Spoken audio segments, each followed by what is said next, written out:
এভাবেই বানিয়ে নিয়েছি আমরা কলাপাতা ইলিশ ভাপা। আপনারা সম্পূর্ণ রান্নাটা দেখবেন।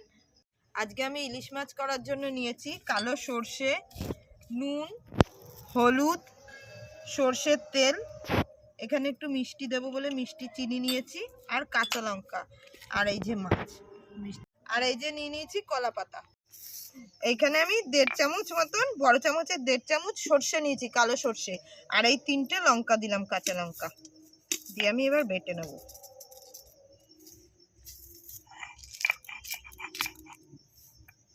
মধ্যে আমি সামান্য একটু নুন দিয়ে দিলাম আর একটু হলুদ দিয়ে দেব।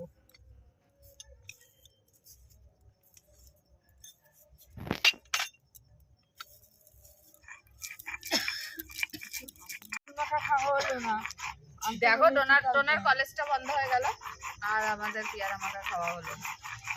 বাবুর স্কুল খুললে খেতে পারবো আবার পিয়ারা মাখা। দাঁড়াও, বাবু মঙ্গলবার দিয়ে স্কুল যাবে। একটা ছেলে আছে প্রতিদিনই আছে, ছেঁকে নিলাম, ছেঁকলে নরম হয়ে যায়। এই যে আমার এখানে সর্ষে বাটাটা হয়ে গেছে, এবার আমি মাছের সাথে সর্ষে বাটাটা মাখিয়ে নেব।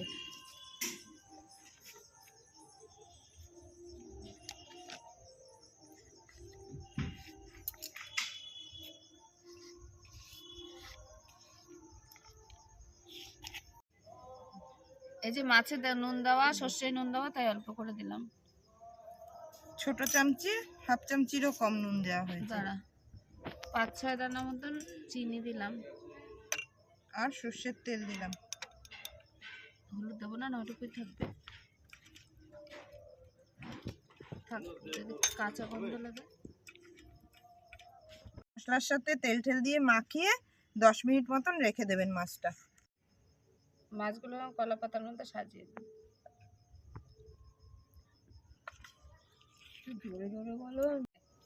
এই যে আমি 3টে কাঁচা লঙ্কা তো সর্ষের সাথে বেটে দিয়েছিলাম, আর 4টে কাঁচা লঙ্কা উপরে দিয়ে দিলাম মাছের সাথে, আর একটু তেল দিয়ে দিলাম উপরে।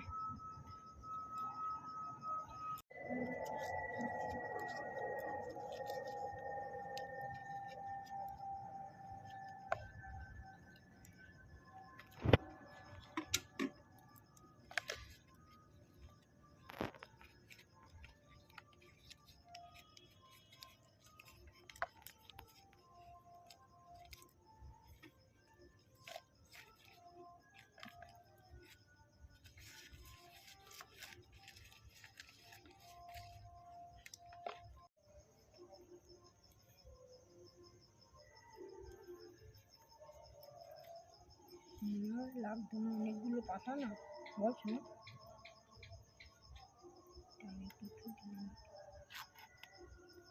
এইভাবে দাও, আর এভাবে দাও, কাটতে হবে না, কাটতে হবে না।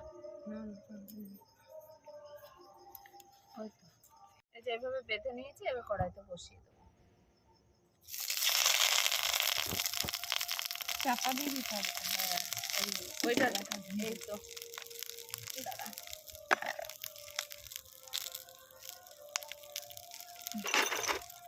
দেখুন এটা দিয়ে এরকম ঢাকা দিয়ে 15 মিনিট রেখে দেবো হালকা আঁচে। মাঝখানে একবার একটু এরকম উল্টে দেবেন। মাছটা আমি নামিয়ে দিলাম।